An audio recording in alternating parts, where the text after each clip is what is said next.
Welcome back, guys, to another episode of the Seeking Truth podcast. We have a very special guest with us today, Jack Black, all the way from Mado. Hello, how are we going? We're doing good. How are you doing? Yeah, really well. Thank you. Great. Thanks for having me. So, for everyone who isn't familiar with who you are and like your background, share a little bit about yourself so our listeners can get to know you a bit better. Yeah, so look, I'm Jack Black, as we stated, originally from the Maitland campus of our church, Goodlife Church. Moved to Newcastle full-time 2.5 years ago, thereabouts. I'm a worship leader here. I'm an instrumentalist as well, so I play guitar, drums, whatever is really needed. Yeah, I've been doing that for a few years now, which is exciting. So, yeah, a bit about me. Love it. And so we're going to talk today, obviously, as Jack said, he is a worship leader, powerful worship leader of our church here in Newcastle. And so I wanted to bring him onto the podcast today and unpack a little bit more about, you know, leading worship and because it is a big role and it's an important role, I think, within churches because you kind of, you know, you set that atmosphere for everyone. Yeah. And so spearheading the service. Yeah. You know, you're kind of the first thing that people hear when they walk into the building on a Sunday morning. Definitely, yeah. And I wanted to help, I guess, shed some light on that and unpack that a little bit more for people. So why don't we start with like how you started getting into like singing in general, like as a kid or a teenager, or how did you start on this? I've basically been singing as long as I could talk effectively. So I've never really trained in singing. I've always just had. It sounds really pretentious, but you know, hear my heart. I've always just kind of had that ability to sing. Even back in, you know, preschool days, there are videos of me singing along and you know, vibing to whatever nursery rhymes we're listening to. And I think that just kind of translated through, you know, my teenage years and that sort of thing. So it's always been an ability that I've had. Yeah. And it's just something that I've worked on for the last 20 odd years. And would you say you were always like passionate about it, or it was something that you were just like kind of good at and the passion came later? I think it was definitely, I was kind of good at it, and people no one really knew about it until about year 8, so I was maybe 14 and I played at a performance at school and everyone was like, wait, hang on a minute, how long has that been happening, do you think? And so I kind of went, maybe this is something that I could really work on and excel at and make it a bigger part of my life. And so I just sort of, since then I've been I sing basically every day.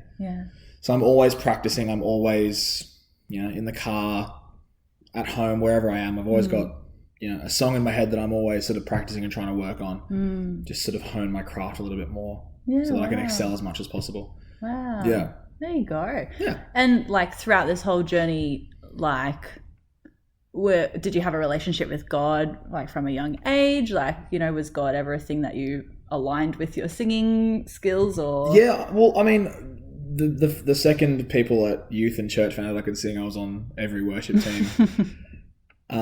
So it's always been, they've always been, you know, since I was a teenager, there's been parallels with, you know, worship and like my singing. So, I would definitely say there's always been a link there, which is good. And I think God's really played a huge part in me keeping that passion and that vision for wanting to excel, because it would be remiss of me to not try and make myself as good as I possibly can with this gift that God's given me.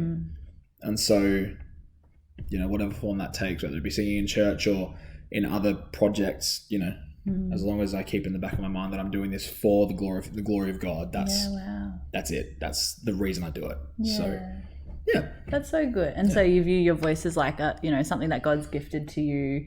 Oh, 100%. 100%. Because again, I've never been trained, but I've been fortunate and blessed enough to see a lot of success through it.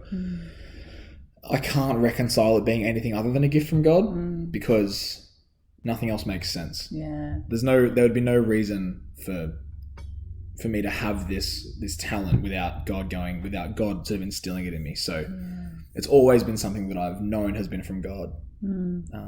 whatever my walk looked like at various points in my life, I knew that was something that God gave me, and that was, that's sort of what spurred me on to keep getting better and keep improving. Yeah. Did you find that helped you connect with God's, in those lower moments or those down moments when maybe you're struggling with your faith in God, that having this still in your life, this gift or this, I guess, physical reminder of God's well, that's grace. what it served. That's what it served as. I think it's definitely served as a physical reminder of, who I'm doing all this for, because He's so graciously given me this gift that He's never asked anything in return for. Yeah, wow. So I think it has served as a physical reminder to just, a reminder of who I'm doing this for. So good. Wow. And so, like, coming back to what you said about, you're in youth and people kind of clicked onto the fact of, oh, Jack sounds good when he sings. And now you're thrown into, like, worshiping every week. Yeah. Like, how was that? How was that shift from, like, this is my, thing I do for myself to now I'm thrown into the spotlight every week in front of a crowd? Yeah, look, I mean, I did theatre when I was a kid.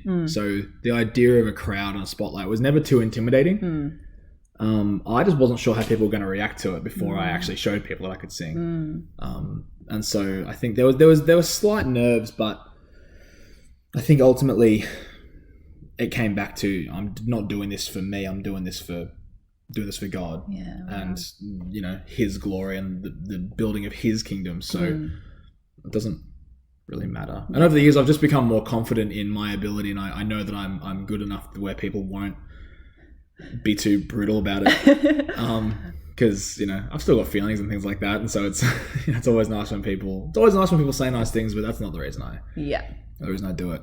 So it's always been for God. So whatever it's looked like. Yeah, and then your confidence has just grown in that over time. Yeah, 100%. And as my ability has grown, so has my confidence. And so, you practice something for 10 years, you get really good at it, and you kind of go, I'm really good at this thing. I'm confident in that, and I'm not sort of worried about, the technicalities behind what I'm doing.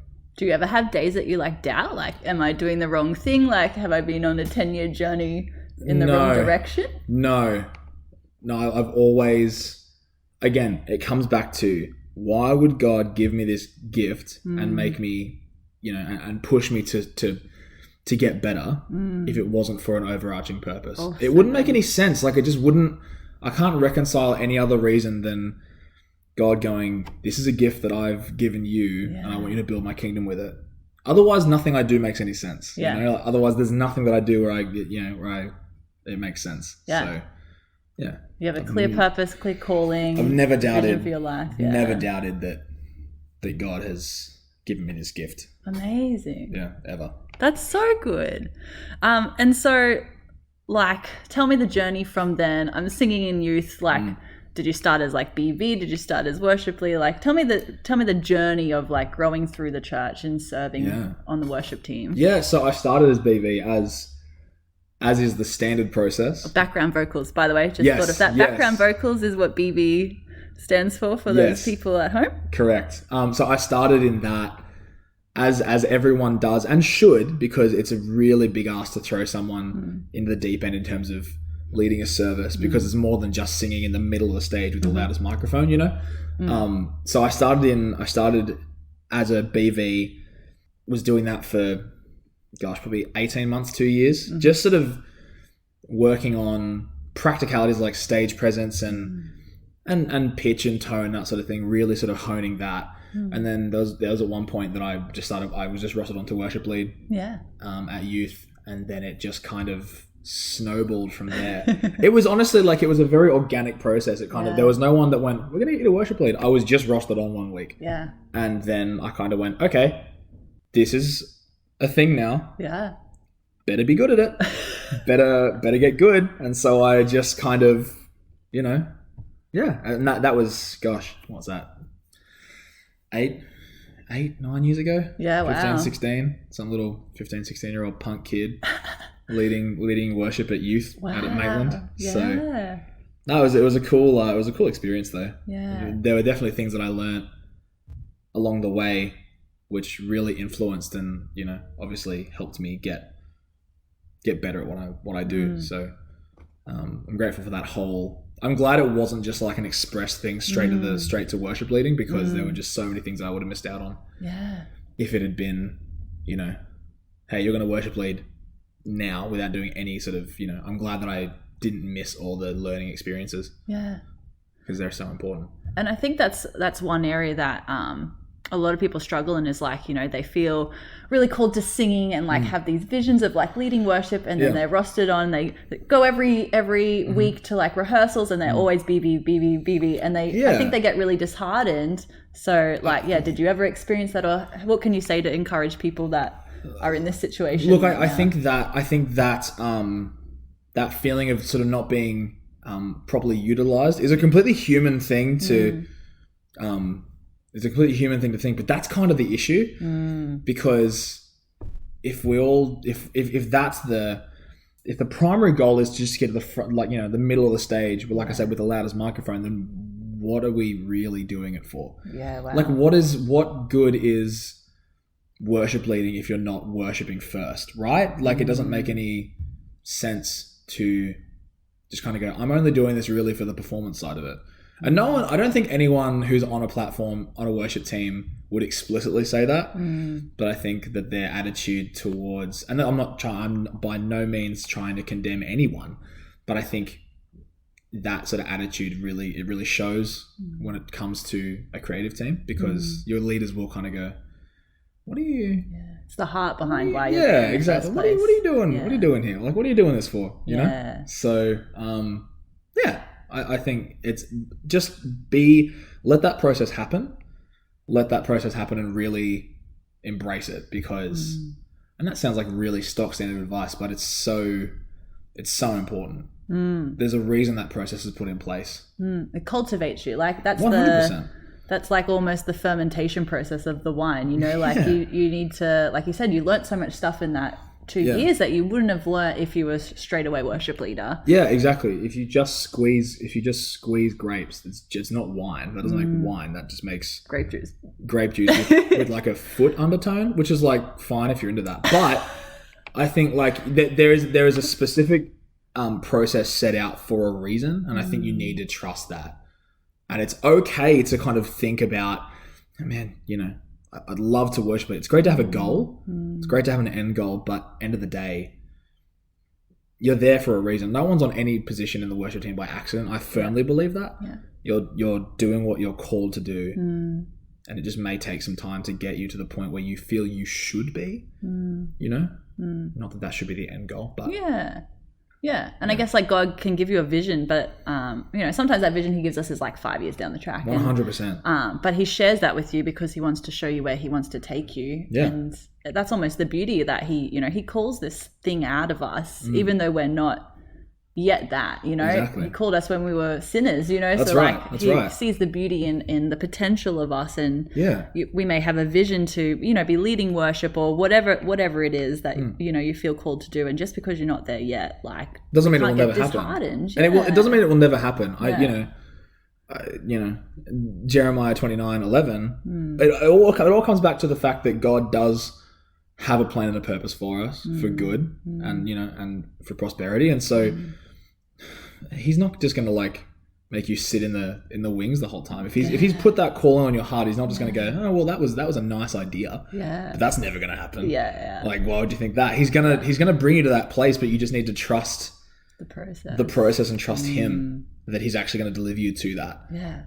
In the midst of, and to humble our hearts in the meantime of the growing process to get there. Yeah, I mean, and that's, because that attitude, if that attitude is what's leading the service, then that's not that's not a great attitude to lead a service with. Yeah, definitely. So, because it's not just you on platform. Obviously, you're surrounded by a whole band, and then also you've got to realize you're not just singing for you or the band, you're singing for people's eternities. You're leading people into the presence of God, and you can't just sort of throw that by the wayside. That has to be the core thing that you're thinking, because you're like, there's been weight put on me. There's been weight put on me for these people, No one's in that room by accident. I guess is my overarching point. No one's in any service by accident. They're there for that reason. Yeah, they're there for a reason. And so I think, you've really got to be sensitive to that and really understand that, like you said, maybe this isn't my season to be worship leading right now, but I think I believe that it's going to happen. Yeah. And so how do you, being aware of the fact that you're singing for people's salvations and not just to have a nice voice, how do you do that? How do you help transfer and communicate that to the crowd, or how do you help them encounter God? Look, I think you have to have been in the presence of God yourself. You have to know what it looks like. There's an adage that gets thrown around every single creative team that I've ever heard, like I've ever been a part of, I've ever, been a guest on. You can't lead somewhere where you haven't gone already. Can confirm that's every single creative team, and there's a reason for that. It's so true. It's so true, and it's so valid. I think it's your eternity as well. Like it's not just everyone else's. It's your eternity as well, and there's a reason that you're doing it for you too. So I think, that acknowledgement that,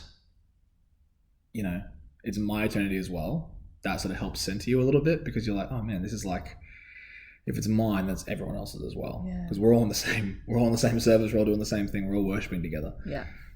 So I think you have to have that acknowledgement that it is your eternity as well. And so in the moment, are you trying to connect with God in that moment? Are you trying to connect with God before the service so that you're going into it with the right frame of mind? Like, how do you... Both. You obviously connecting with God, it comes back to, you need to lead people where you've gone before. So you need to be connecting outside of the service. But there is nothing to say that you can't use a service to connect with God as well. I'm a firm believer in, I've had some of my most profound experiences in the presence of God while I've been worship leading. And so, it would be weird to kind of ignore the idea of, leading yourself in the presence of God in a service and just doing it at home, because then it kind of, to me, that doesn't add up. That doesn't make any sense. That doesn't seem like real. Because if you're not trying to lead yourself in the presence of God with, first and foremost, how can you lead a congregation? Does that make sense? Like, does that definitely. Kind of? And so I think you need to do it before the service. You need to do it outside of a service, definitely, for sure. But there's nothing to say that you can't have, be in that place in the service as well. It's not for you specifically. Like, it's not your own personal time with God, but you can definitely use it as a time to hear from the Holy Spirit and seek your own revelation from what you're singing or what what's on your heart. And do you find that it then just naturally flows out of you into the crowd? 100%.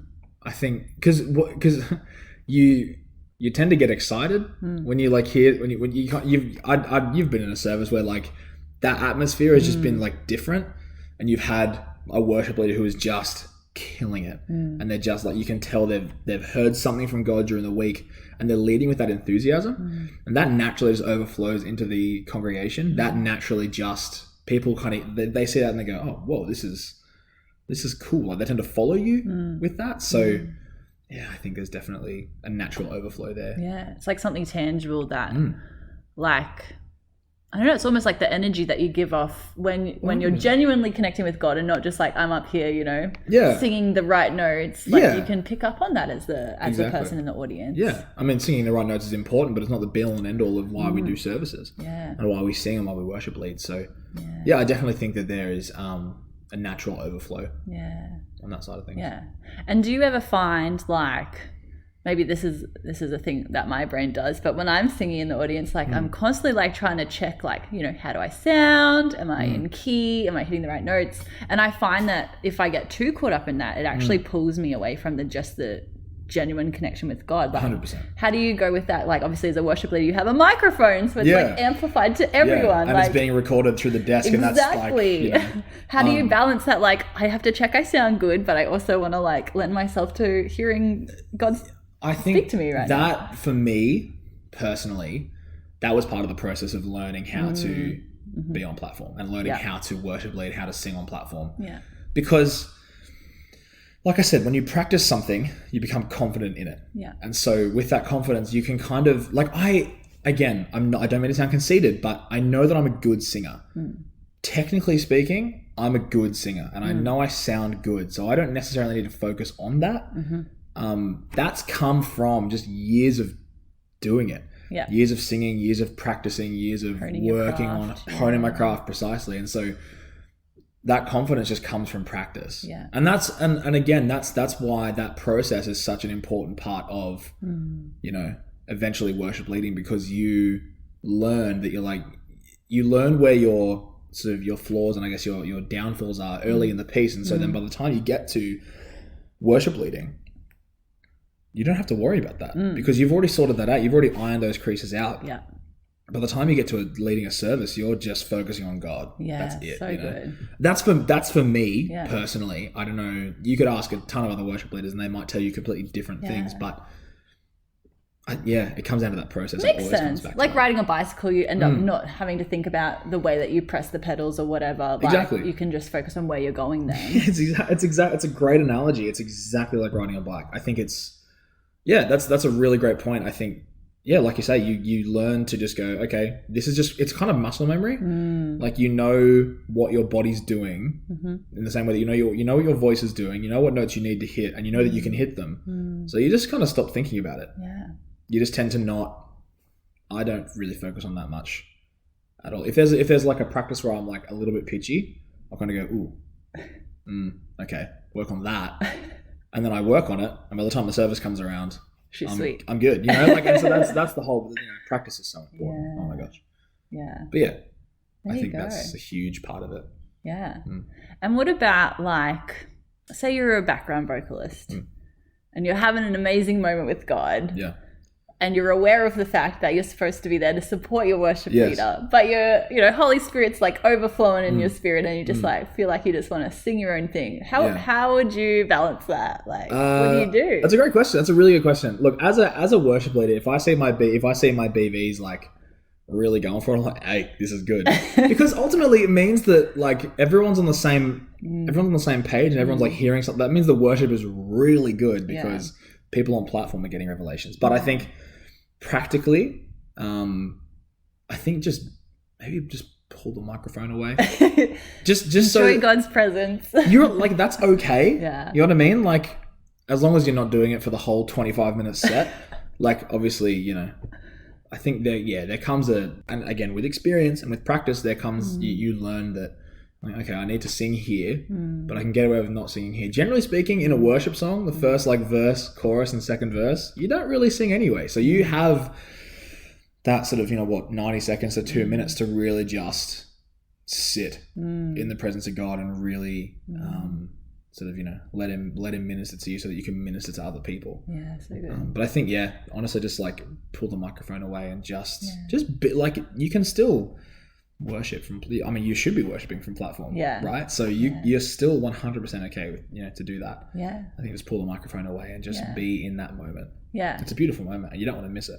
Definitely. And I think people can really pick up from that, from the audience as well, as like, wow, they're really having a moment with God, and it kind of makes it more genuine. Like the whole 100%. thing is more genuine. Yeah, because again, they're leading from a place where they've actually been before, and you can tell they're like there currently. So you kind of go, okay, well they're having this experience, they're having this moment. That's really cool. And again, as a worship leader, I get excited when I see that because I'm like, just go for it. That's awesome. Yeah. That's awesome. What about, throwing all the tricky questions at you, fine. What if you're like, moving in the spirit, God's doing an amazing thing, but then you're conscious of the fact that, you've got a time limit for worship sets, and I guess that's that balance where... Look, what do you do? I at Goodlife,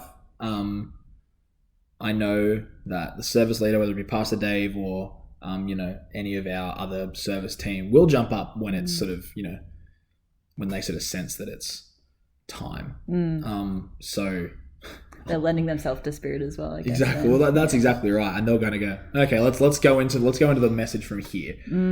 So I kind of just go for it. And there was a service when we had Pastor Kathy Abraham here I think it was maybe 3 weeks ago. And the worship maybe went 10, 15 minutes longer than it normally does. But we just kind of, everyone was just kind of feeling it. Everyone was kind of really vibing that service. And so we just kind of let it go. Yeah. Because Pastor Dave, or again, whoever, will know that like, this is a moment. We want to create this moment. We want to let people sit in this moment. And so I leave it up to his discretion more often than not. Yeah. If I can sense that maybe the congregation's not as into it, then I'll kind of go, okay, let's just slow it down. Let's give them time to breathe. Yeah. And at that point, Dave will generally jump up anyway. Yeah. Yeah. So it's where the service leader and the worship leader are generally kind of, well, the host and the worship leader are generally kind of in this intrinsic thing where they're kind of going, okay, let's, That's good. And I guess that both just comes from lending yourself to Holy Spirit and trying to not run it by an agenda and a schedule, but where God wants to take it. That's right. And there are services that I've been in and that I've been a part of and I've worship led at where worship has been 90% of the night. We just had this crazy worship experience and kind of we're just sitting there, people are getting prayed for and people are, it's a really cool moment. And so I think, and at that point, it will just keep going because again, there's that, everyone's like, okay, we're feeling this, like we're kind of really... God says stop, just keep going. Like actually, we're like, I'm going to go until I can't or God says not to. Yeah. That's my whole philosophy around worship leading. Just go until God says stop. Yeah. That's so good. Because, why would I want to stick to an agenda at the cost of someone finding the presence of God? They could have been looking for years for all I know. So if I'm stopping the service early because I'm not because I'm not feeling it or I'm not, I'm not feeling great that day. Yeah. I don't want to rob someone of that opportunity to kind of, seek the presence of God. Yeah, that's really good. And it's good that you're aware of sometimes our emotional space or our headspace can be, it doesn't lend itself to wanting to worship God or to, try and lead 100 other people into worshiping God. And that can be really challenging. 100%. I think that there, and again, just experientially, there have been times where I've been feeling like garbage. And I've been on worship I've been worship leading that day. But more often than not, it'll just be that desperation of like, okay, I'm not feeling good. Yeah. God, I need you to do something here because I can't. Yeah. I can't do in myself what I'm feeling I'm called to do today. Yeah. And so there are times where I think Bart, who's one of our other worship leaders, he's come up and he's gone, are you doing okay? And I'm like, no. And he goes, yeah, because you worship led really well.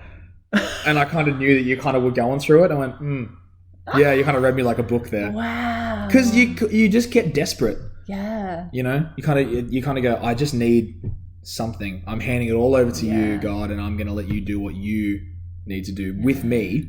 Wow. Because that translates to a good service, I feel. It's almost that abandonment, like you said, desperation 100%. For I can do nothing but depend and I need God right now. And it's so tangible that your soul needs God right now. And then people pick up on that. Exactly right. Again, there's that natural overflow of okay, so he's, the worship leader's really feeling it. He's really,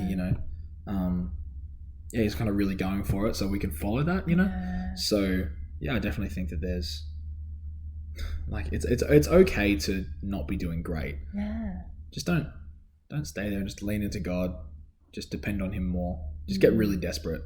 You kind of need that anyway. So yeah. And it's almost like that. It's okay to be vulnerable, especially before God. But it's also okay to be vulnerable in a public way before God, because that edifies other people's spirit, and people can connect with that and see the genuity, if that's how you pronounce that word, of that, and connect with that, because a lot of people probably are at church or going through hard times themselves, or maybe this is the first time they've ever been to church, and they're like, I'm going through a hard time, what can God do for me? And then to see someone who's so vulnerable before God and just so vulnerable in their desperation for God, I think that speaks a lot, to people. 100%. And I think it comes down to every service, I believe no one's in that room by accident. The people who are in that room are the ones that need to be in that room. You know, like I truly believe that. And so I think I carry that with me every service that I worship lead, because I'm like, there's someone in here that needs something. I don't know everyone's situation, but and I've said that from platform before. I'm like, I don't know what your situation is, but I know that you're here for a reason. You're not here by accident. God's brought you to this service for a reason. And there have been plenty of times where people have, you know, made the decision to follow Jesus off the back of that, which is a huge honor, and that's why you do it. So that's how I feel about that. That's so good. Yeah.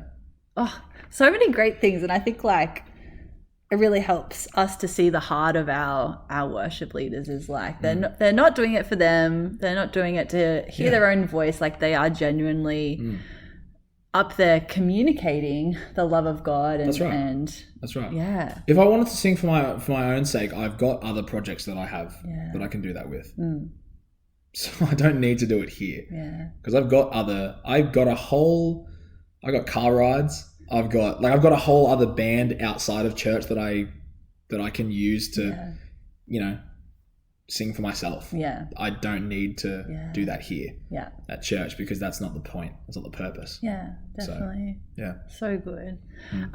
Well, to sum up, what advice would you have to give for people who, you know, they are feeling called to, you know, entering the creative team, singing on platform, or, you know, they've just started singing, you know, like what kind of advice do you have for people? Yeah, look, okay. So first and foremost, no one's going to know you want to join the team if you don't tell someone you want to join the team. Great advice. So no one's going to come up and ask you. No one's going to sit there and go, I think you'd be all right at singing. Yeah. No one's really going to do that. You've got to just tell someone. Yeah. And you know what? Worship leaders are not, you know, protected species. Please, if you see a worship leader and you're like, I really vibe with them on a service and I feel like I could do that eventually, tell me or whoever's worship leading. I want to, you know, because then I can point in the direction of my creative director who gives you the right process to follow to get on team. Because we always want to build the team. We always want to build a creative team. Yeah. And we want people who have a heart to worship God. And so if you're feeling called to do that, just tell someone. Please tell someone, because we're not going to know unless you say something. Yeah. If you've just started singing, and this may sound rich coming from someone who said that they've never trained before, but it's not because I don't feel like I need it. It's because lessons they can be very expensive. Yeah, they can. But all that being said, if you've just started singing, practice as much as you can. And if you're in a position to do so, go get some lessons, because you'll learn the foundations and the very basics of singing, and, you know, vocal endurance, which is a huge thing, because sometimes a 25-minute set, if you're singing a really big song, it can really wear you down. So, you know, you've got to make sure you're okay to do it. So I would definitely suggest tell someone that you want to be on creative team, because they're not going to know otherwise. And if you've just started singing, or if you've just started playing any instrument or doing anything creative, look up how you can get better and research how you can get better. YouTube is a platform that's available for everyone. You heard of that free website, YouTube? Yeah. So I've heard of it. Yeah, so you can jump on that. And there's warm-up exercises, there's singing lessons on YouTube. There are so many free and available resources. Make a conceited and a pointed effort to be better. Not because you're bad, but because there's always room to improve. That's the advice that I'd give to someone who wants to join a creative team or has just started. Yeah, great. Yeah. And what about people who, I guess we kind of touched on it before, you know, those people who see themselves as the worship leader, but currently BVs, like we said before. Yeah. You know, stick at it, endure the growth process. But again, tell someone. Absolutely communicate that, because, you know, people may not necessarily see it. And it's not through any fault or anything of your own. It's just that people aren't necessarily knowing what they're looking for. Yeah. And so I think definitely let someone know, like, hey, I feel like I, you know, am called to do this eventually. And the response will not ever really be that negative. I don't see a world, especially on this creative team, where someone goes, you know, maybe not. Like no one will shoot you down straight away. No one will. It's all very encouraging. So just tell someone you want to do that. Yeah. Please let someone know, because if you do feel like you want to do that and you don't say anything and you let that opportunity go by, then you've missed out on an opportunity arbitrarily because you didn't want to say anything to anyone. Yeah, definitely. And you thought you'd get shut down immediately. Definitely. And it would never happen. And I think, like, you know, if God is nudging you towards something, that's a reason he's nudging you towards something. So yeah, 100%. If you're feeling like he's pushing you towards joining the creative team, even though you might think, I'm not very good, or I haven't been doing this for very long, or whatever it is, I think lend yourself to the process. God is going to do amazing things in your heart. 100%. Yeah. I think, you have to trust that process. You have to, because there's a reason it's there. But yeah, communicate. To sum up, to communicate with relevant leaders and do what you can to improve, or to work on and hone your craft. So good. Yeah. And don't shy away from the fact you won't be worship leading 2 days after you say, hey, I want to sign up for the creative team. If you rock up on a Tuesday night for your first creative, chances are you won't be on that Sunday. And that's okay, because there's a vetting process that's in place, and we need to make sure that we've got, because we as much as we look for the heart, we do want a culture of excellence in our creative team too. And so I think that's where like the practical vetting audition processes come into it. And don't be nervous about auditions either, because everyone's had to do it. I've had to do it. All of our worship leaders have had to do it. It's something that and no one's immune to auditions. So it's just a chance to, improve and get feedback on. That's right. On what you're doing. And absolutely, be friendly to feedback. Please be friendly to feedback, because there's going to be a lot of it. A couple of weeks ago, one of our other worship leaders came up to me and said, hey, I've got some feedback for you. And I went, okay, good. I'm glad about that. You need to be friendly to feedback, because otherwise you can't teach that. I guess. You can't teach that either. There's no way to improve on someone. There's no way to teach someone who goes, no, I'm good, thank you. You're unteachable. And that doesn't work. I think that's probably the only time that someone would maybe not be as receptive to you wanting to push forward, because they kind of go, well, there are some things we need to work on.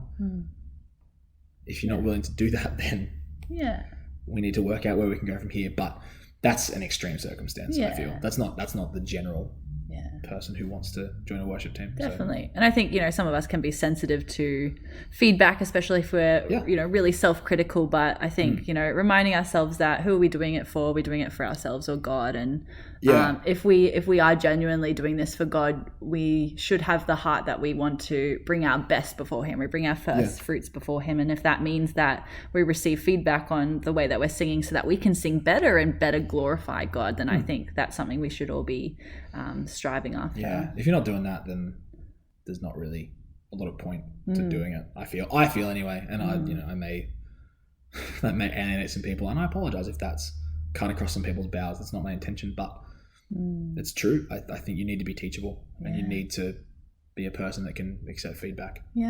Humble hearts. Exactly right.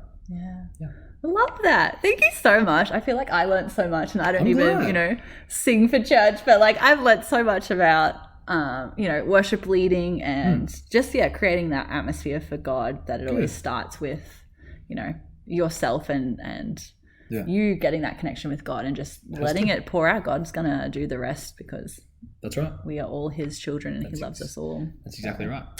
Beautiful. Thank you so much. Thanks for having me. And I hope you guys found this really helpful. If people want to find you, Jack, and they want to follow you, where can they go? How do they find you on socials? I'm on Facebook. Look up Jack Black. Not the actor. Yeah, no, not the actor. I'll be there. You'll find me. And on Instagram, I'm at jack.black. Spell it all out. JACKDOTBLACK. Love it. .dot, not just a dot. Don't put the dot there. Love it. You can, but it won't find me. Yeah. There you go. Follow him. He's an amazing singer. I hope you've all been blessed by this podcast, and hope you guys have an amazing week. Bye.